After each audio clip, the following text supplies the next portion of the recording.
Bueno, chicos, continuemos con la cuestión. Bueno, esta es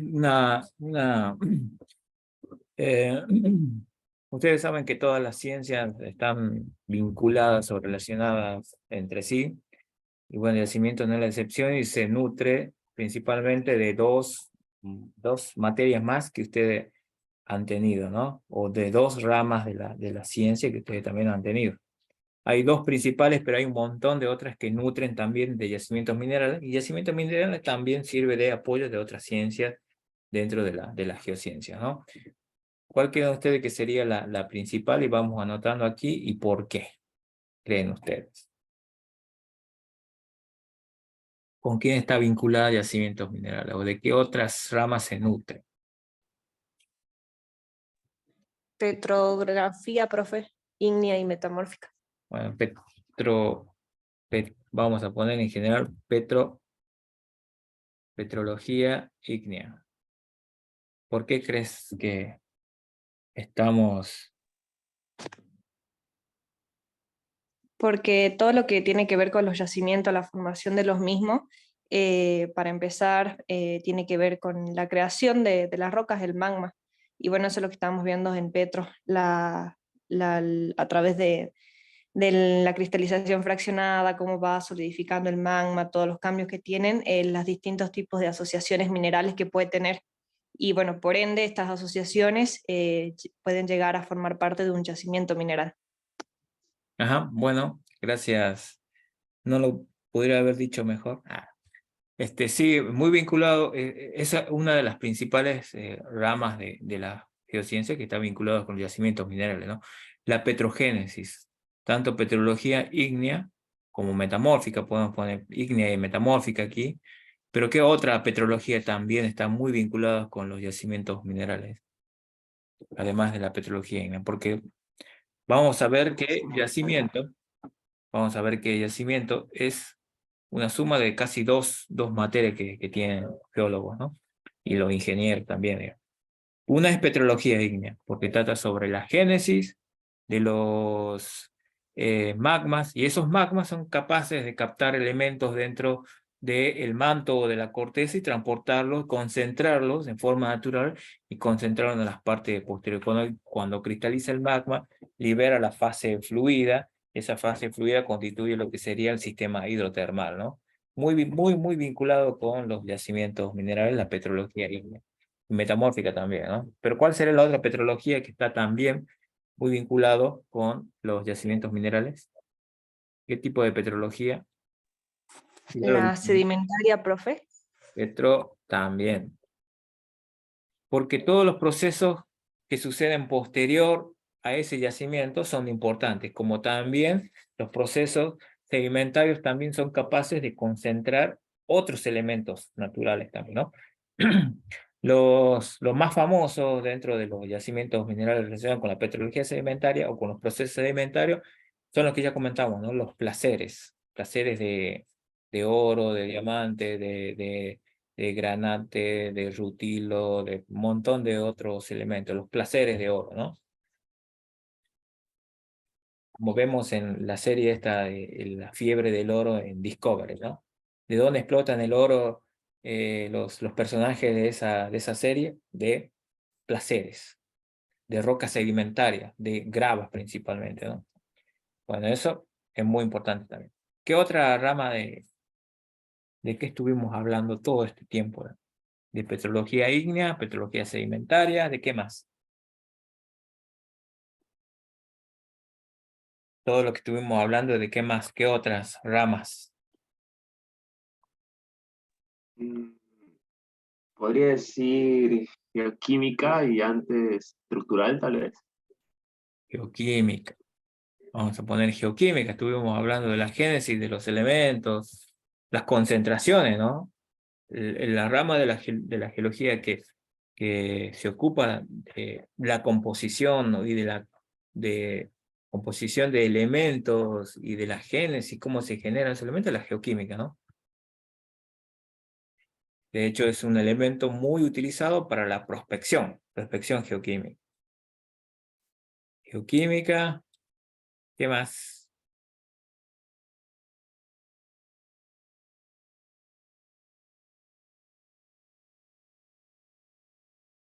Y es yacimientos minerales. ¿Qué otra rama? Geotermia. No tan. Habíamos dicho, volviendo a lo que había dicho el compañero anteriormente, la geología estructural, ¿no? ¿Por qué la geología estructural?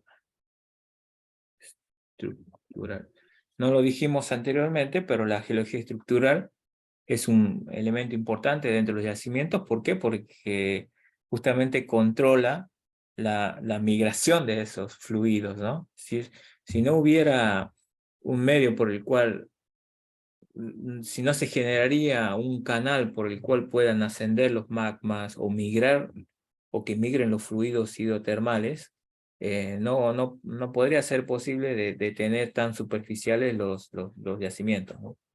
La misma tectónica también hace que los yacimientos que se hayan generado en profundidad sean expuestos a la superficie y los podamos descubrir, ¿no? Es un elemento importante. ¿Y qué me había dicho? Geotermia, no, geotermia no tanto, bueno, quizás para los que se dedican a los yacimientos. Eh, eh, Hidro. Puede ser la hidrogeología. ¿Por qué? O Porque sea, los yacimientos hidrotermales va con geotermia. no, no, no. Ah, ¿no? Ah, La geotermia tiene su propia forma de generar alteración, ¿no? Pero en ese caso no nos interesa a nosotros porque no concentra elementos de interés económico, simplemente el hecho de que está claro que la geotermia también se ocupa de los recursos naturales, pero en este caso no va a ser nuestro ámbito, digamos, ¿no? La geotermia tiene su propio infiernito, digamos, ¿no? entonces, podría decir teledetección y geomática. Puede ser. De sensores remotos, eso Sí. sería como, sensores remotos son muy necesarios en casi toda la ciencia, ¿no? Porque necesitamos de esas herramientas, tanto para la prospección como para realizar el inventario y los volúmenes, ¿no? Volúmenes de mineral que necesitamos medir sí o sí para tener un conocimiento para pasar, por ejemplo, de depósito a yacimiento. Bueno, y hay muchas otras ciencias, ¿no? Pero falta una muy importante. Yacimientos minerales, dice, ¿no? Mineralogía. Mineralogía, gracias. Podemos decir que el yacimiento es la suma de petrología con mineralogía, ¿no? La mineralogía es una rama mineralogía, una rama de la geología que trata justamente de el estudio de las composiciones, la estructura y la génesis de los minerales, ¿no? Y ya saben que yacimientos minerales se trata de la explotación de esos minerales, ¿no? Así que no hay mucho para decir de la mineralogía, está claro que forma parte necesaria de los yacimientos. Después otra, yo aporto una, geofísica.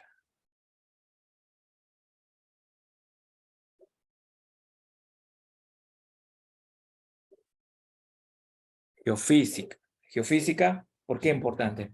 Porque utilizamos de las herramientas que nos brinda la geofísica para la prospección, para descubrir esos yacimientos cuando no están expuestos en la superficie, ¿no? Es decir, puedo averiguar qué hay debajo del subsuelo con las metodologías que nos brinda la geofísica, ¿no?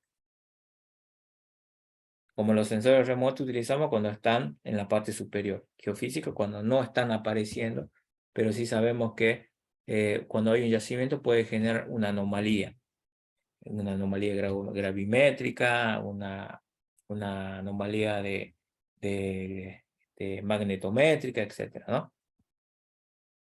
¿Qué otras ramas conocemos, por ejemplo? Bueno, hay un montón de otras cuestiones, ¿no? Que tienen que ver con la explotación, la comercialización, la geología económica, el todo lo que tiene que ver con el aspecto técnico, los ingenieros en mina, los técnicos en explotación de minas, que cuando ya pasa a formar de las distintas etapas de un proyecto minero, ¿no?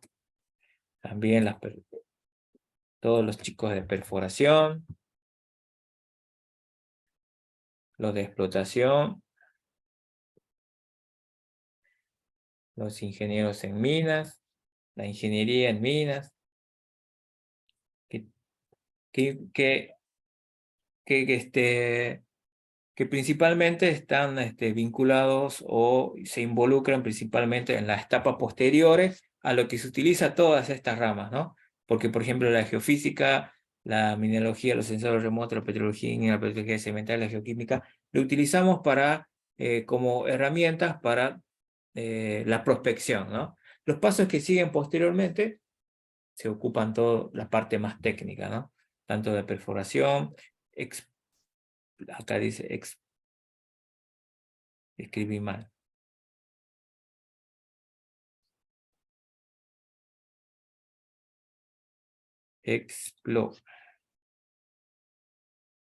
Con acento, ¿no?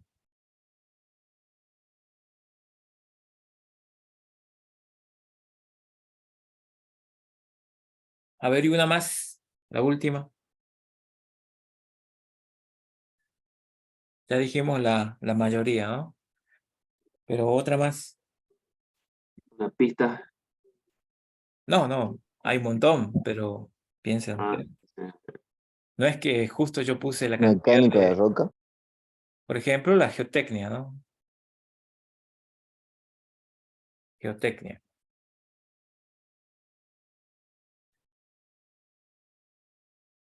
Que tiene que ver mucho también con la explotación, ¿no? Pues está aquí la geología económica.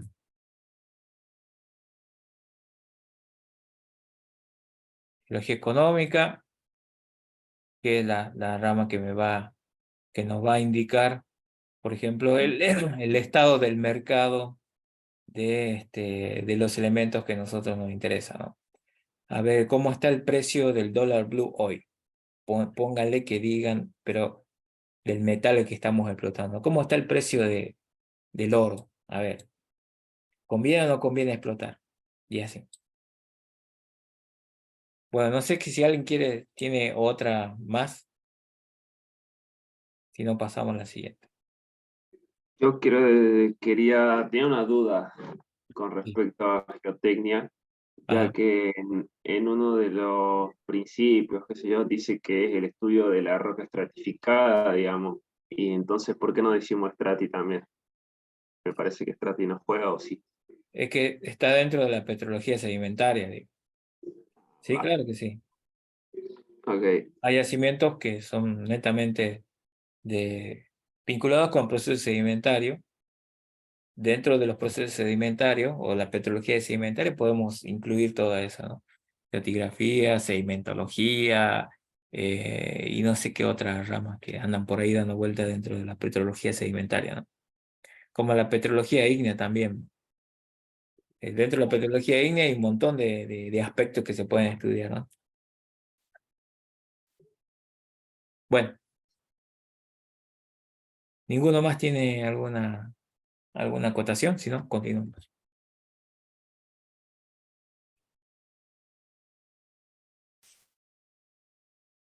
Bueno, vamos a mostrar solamente algunos de las cuestiones de las ramas, ¿no? Cómo es que influye dentro del estudio de los yacimientos, ¿no? Por ejemplo, la petrología ígnea, metamórfica y sedimentaria. Si nosotros nos podemos analizar este gráfico, muy interesante porque nos muestra la abundancia de las rocas dentro de la corteza o dentro de la tierra, de todo el globo terráqueo, ¿no? Y vamos a ver que si consideramos la Tierra como un volumen total, digamos, el 64.7 son rocas ígneas. Es decir, la mayor parte de la Tierra pertenece a rocas ígneas. Después el 27.4, como dice este gráfico, pertenece a rocas metamórficas y después el resto, muy poco, perdón, este no es no es de toda la Tierra, sino que solamente de la corteza terrestre, perdón, de la corteza terrestre. La corteza terrestre, acuérdense que tiene toda la parte superior de la corteza, ¿no? No incluyendo ni el manto ni el núcleo. Entonces, 64, la mayor parte son rocas ígneas. Y le sigue las metamórficas y las sedimentarias son una pequeña proporción. Una pequeña proporción. Nada más que eso.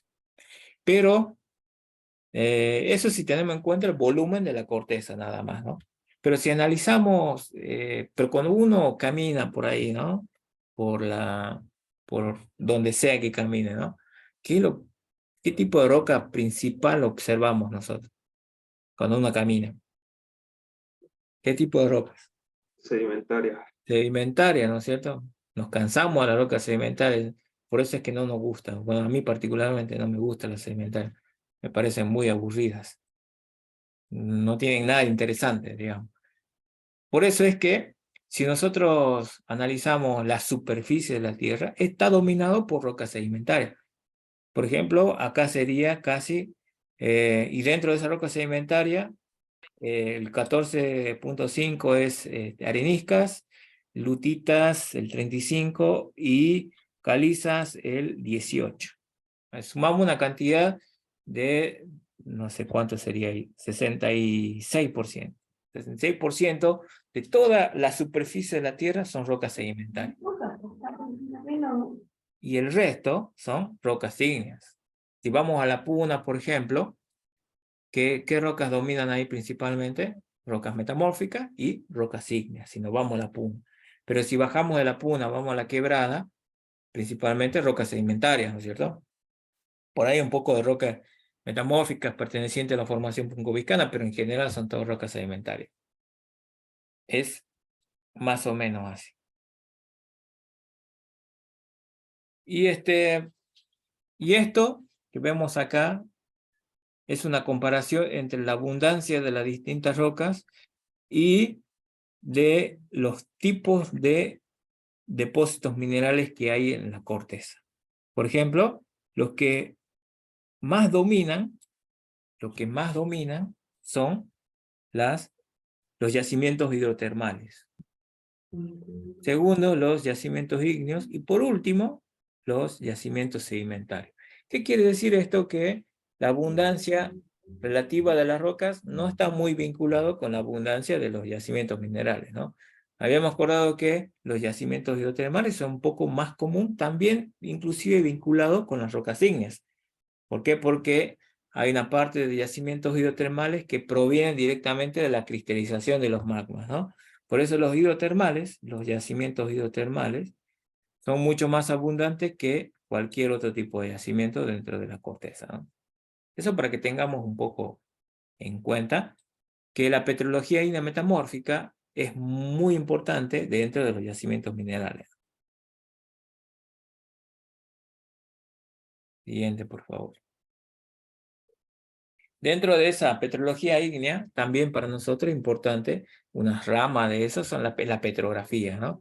La petrografía contribuye bastante al estudio de estos yacimientos. ¿Por qué? Porque la petrología es nuestra primera aproximación a la composición y a qué elementos podemos extraer de esos yacimientos minerales, ¿no? El primer estudio más barato que podemos hacer de un yacimiento mineral. Después viene la geoquímica, que es mucho más caro, la cantidad de elementos que tengo que es mucho más caro, pero la primera aproximación en el estudio de los yacimientos es a partir de la petrología, y dentro de la petrología, la petrografía ígnea metamórfica o la petrografía, y después hay también un tipo de petrografía muy especial que trata del estudio de los minerales opacos. Ustedes saben que cuando uno hace petrografía, simplemente podemos analizar con el microscopio petrográfico los minerales que dejan atravesar la luz, ¿no? Pero los minerales metálicos, como los sulfuros, por ejemplo, que contienen la mayoría de los elementos que son de interés, por ejemplo, sulfuro de cobre, sulfuro de hierro, sulfuro de plomo, sulfuro de zinc, son opacos y no lo puedo observar a través del microscopio petrográfico. Y hay una rama, una subrama, digamos, dentro del arte de observar las rocas bajo el microscopio, que se llama calcografía, que no es de luz transmitida, sino que de luz reflejada. Es decir, lo voy a observar cómo esos minerales reflejan la luz, en vez de observar cómo esos minerales dejan transmitir la luz. Entonces, la petrografía común clásica, los minerales dejan atravesar la luz, y en cambio la calcografía, que es a través de luz reflejada, me permite a mí estudiar los minerales que son opacos, que no dejan transmitir la luz. Y ahí, por ejemplo, puedo observar muy bien todas las características ópticas de los minerales que no dejan atravesar la luz, pero que es de luz reflejada. Por ejemplo, la galena con esa técnica se ve de color gris. Este es galena. Y el oro se ve obviamente amarillo, muy brillante, como lo observamos normalmente. Y los minerales que son translúcidos se ven negros, como este que dice acá, por ejemplo, GG. ¿Qué quiere decir GG?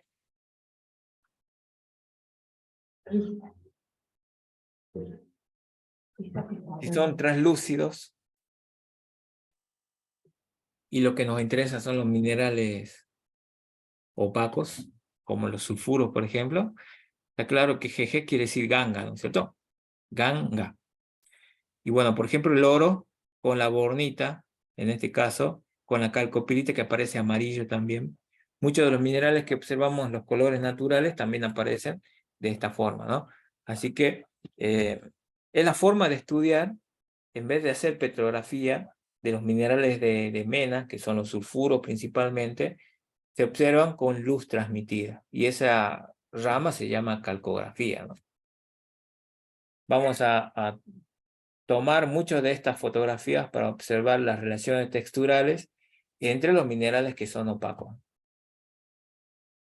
tomando de una rama de la petrografía. Bueno, la geología estructural, como habíamos dicho anteriormente, controla mucho cómo es que los fluidos son transportados a través de la corteza, ¿no? Los fluidos, si no tienen el medio por el cual circular, no podrían formar yacimientos minerales, ¿no? En la parte superior de la corteza, ¿no? La tectónica controla también la exhumación de las raíces del arco. Por ejemplo, para dar un ejemplo así a nivel muy regional, si pongámosles todos los yacimientos que están en Chile, de los pórfidos de cobre. Los pórfidos de cobre se forman muy en profundidad, 4 kilómetros, por ejemplo, 5 kilómetros. Sería imposible para nosotros poder explotar un pórfido que esté a 5 kilómetros bajo la superficie, ¿no es cierto? Imposible de explotar. Pero gracias a la tectónica que hace que la región se exhume y se erode o se erosione todo lo que esté por encima de ese yacimiento, y ese yacimiento quede medianamente expuesto, ese es un rol fundamental de la tectónica dentro de los yacimientos minerales, ¿no? Gracias a eso podemos explotarlo y podemos descubrirlo, digamos, para dar un ejemplo así a modo regional, ¿no? Pero vamos a ver que es mucho más profundo que eso. Vamos a tener inclusive un trabajo práctico que trata sobre geología estructural y yacimientos minerales, ¿no? La geoquímica, habíamos dicho que la geoquímica tenemos que necesariamente conocer la concentración de los elementos para ver si tiene una concentración suficiente para que sea económicamente explotable, ¿no? Habíamos dicho un ejemplo anteriormente de que si nosotros agarramos cualquier roca, esa roca va a tener casi todos los elementos. Va a tener oro, plata, plomo, zinc, cobre, de lo que ustedes imaginen. Pero va a estar en tan bajas proporciones, que sería imposible que pueda explotar, ¿no? Pero para saber la cantidad y las proporciones que tiene, necesitamos agarrar las herramientas que tiene la geoquímica, ¿no? Para poder conocer. Acá hay una tabla, un ejemplo, de las concentraciones de los distintos elementos en las rocas. Por ejemplo, el oro está en ppb. También agarramos de la química o de la geoquímica para conocer. ppb es partes por billón, ¿no? Ustedes saben, ¿no? que es una concentración bastante baja, ¿no? En este caso, muy pobre en oro estas muestras. Bueno, y así necesitamos entonces también de la geoquímica para conocer los elementos. Pero la geoquímica no solamente contribuye de esa manera, ¿no? De muchas otras maneras que quizás estemos nosotros no habituados, ¿no? Para la prospección también. Para descubrir un yacimiento también podemos recurrir a la rama, a los elementos que tiene o a las herramientas que tiene la geoquímica para poder hacer una prospección geoquímica, ¿no?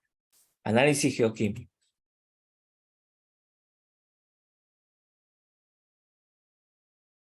Bueno, terminamos esa parte de, solamente les di algunas de las ramas en detalle, ¿no?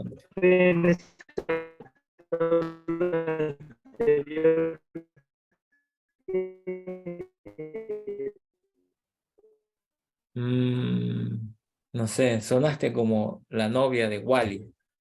No, no entendí nada, Gabriel.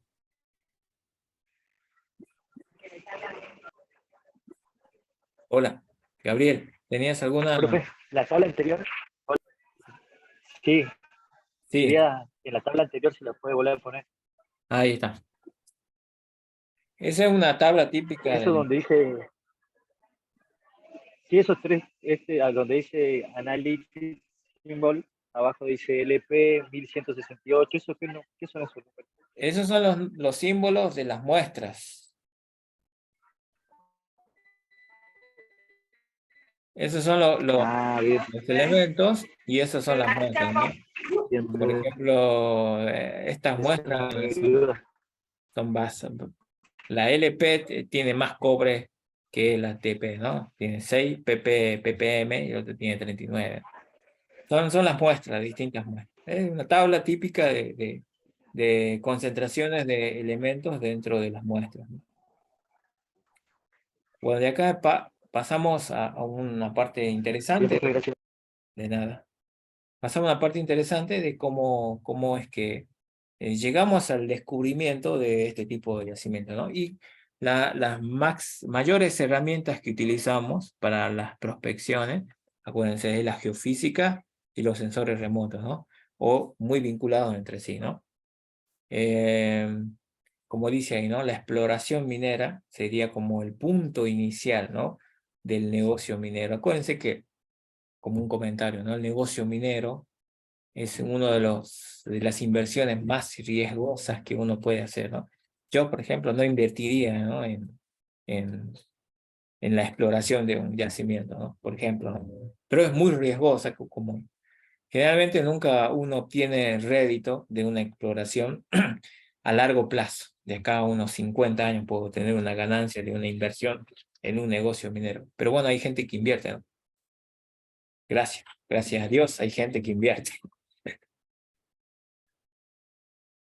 Obviamente que mucho no todo la inversión en el negocio minero es riesgosa, ¿no?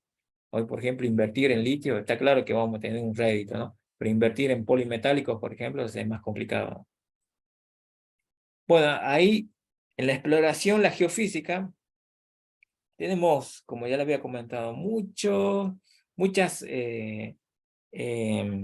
metodologías que podemos utilizar, ¿no? Para la prospección, ¿no? Principalmente los métodos electromagnéticos, gravimétricos o magnéticos aerotransportados. Generalmente esos son los que me permiten a mí explorar una región bastante grande. Y muchos de estos productos están bastante distribuidos dentro de la región del noreste argentino y son de gratis, son accesibles en forma gratuita, ¿no? ¿Y quién se encarga de, de brindar esos servicios y de poder a los usuarios? Es el CGMAR, el Servicio Geológico de Argentina, ¿no? El que se encarga de generar este tipo de imágenes para la prospección minera, ¿no? Pero hay muchos otros métodos, por ejemplo, el método eléctrico, los métodos radiactivos también.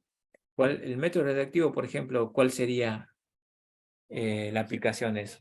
Para la prospección de uranio. ¿Por qué? Porque es uno de los pocos elementos radioactivos que utilizamos y que explotamos, ¿no es cierto? el uranio 238, más o menos, por ahí. Bueno, como había dicho un compañero, también utilizamos de los sensores remotos.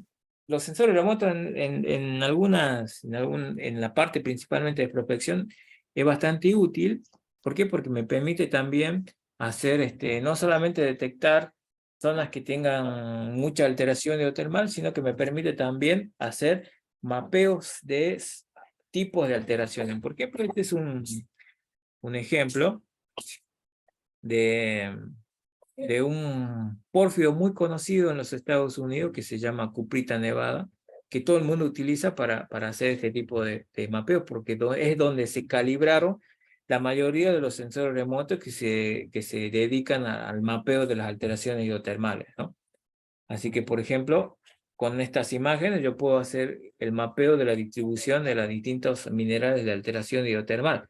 Por ejemplo, en rojo está la lunita. Todo lo que está marcado en rojo aquí, y bueno, esta es la imagen común, ¿no? Pero acá todo lo que está marcado en rojo aparentemente es alunita. Lo de verde es caolinita. Y así puedo llegar a mapear con las técnicas que nos brindan los sensores remotos, puedo llegar a mapear las alteraciones hidrotermales en un yacimiento mineral, ¿no? Un depósito mineral. Muy conveniente, digamos, muy barato también, y muy, nos ahorra un montón de tiempo para hacer estas cuestiones que se tienen que hacer, ¿no? Sería muy bueno, ¿no? Que pudiéramos hacer estas cuestiones, ¿no? Bueno, y déjenme contarles que todos estos métodos de exploración son bastante regionales, ¿no? Ocupan una área muy grande. Pero si nosotros queremos concentrarnos generalmente o queremos concentrar en un área bastante limitada, vamos a utilizar las mismas técnicas que utilizan la geofísica, pero, por ejemplo, aerotransportados, pero en un dron. Esa es la última, en WAP, como se dice, ¿no? En un vehículo no tripulado, como se dice. Esta metodología, pues, en un dron, por ejemplo, podemos poner lo que se nos ocurra, cualquier tipo de sensor. En este caso, de la fotografía, tiene un sensor magnetométrico, es decir, que mide la intensidad de el campo magnético en esa región en particular, en una región en particular. Pero podemos poner cualquier tipo de sensor, ya sea gravimétrico o podemos poner cámaras multiespectrales también que me permitan hacer este tipo de mapeos, por ejemplo, y de hecho se hace, ¿no?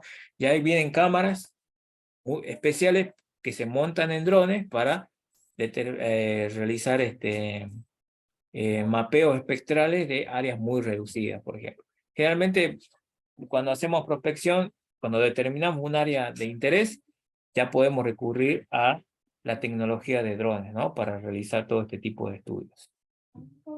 Hoy en día se utiliza bastante, ¿no? No solamente para hacer este tipo de estudios, sino también desde el punto de vista de la investigación del terreno, topográfica, por ejemplo, ¿no? Inclusive en cualquier etapa de la explotación minera. En cualquier etapa de la explotación minera, por ejemplo, quiero tener los modelos de elevación, topográfica, por ejemplo, de una mina que ya se está explotando, ¿no? Se puede aplicar el dron en cualquier etapa del desarrollo de un proyecto minero, ¿no?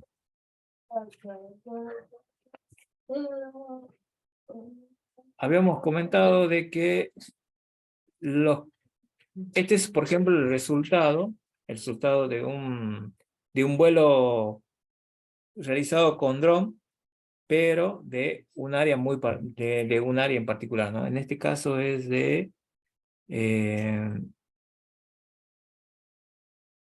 no me acuerdo si es magnetométrico o sí, magnetométrico.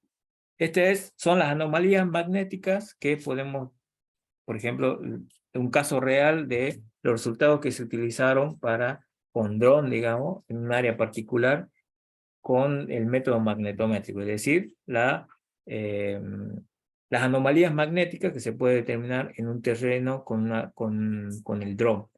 Y van a ver ustedes, si ustedes ven las escalas, son bastante chicas comparadas con la que se hace con aerotransportado, ¿no? Es decir, bajo un avión o con un satélite. Generalmente estos ocupan un área menor y tienen una resolución muy buena, una resolución bastante buena. Pero la desventaja es que si uno quiere explorar un área muy grande, no se pueden aplicar estas metodologías de drones, ¿no? Generalmente se utiliza un más aerotransportado, es decir, a mayor altura, menor resolución y mayor área de cobertura. Y a menor altura de vuelo, mayor resolución y menor cobertura, ¿no? Por eso es a veces conveniente utilizar drones o en algunos casos conviene utilizar un vuelo fotográfico, ¿no? Y estos son bastante baratos, ¿no? Son comparados con otros tipos de metodología de exploración, ¿no? Bastante baratos.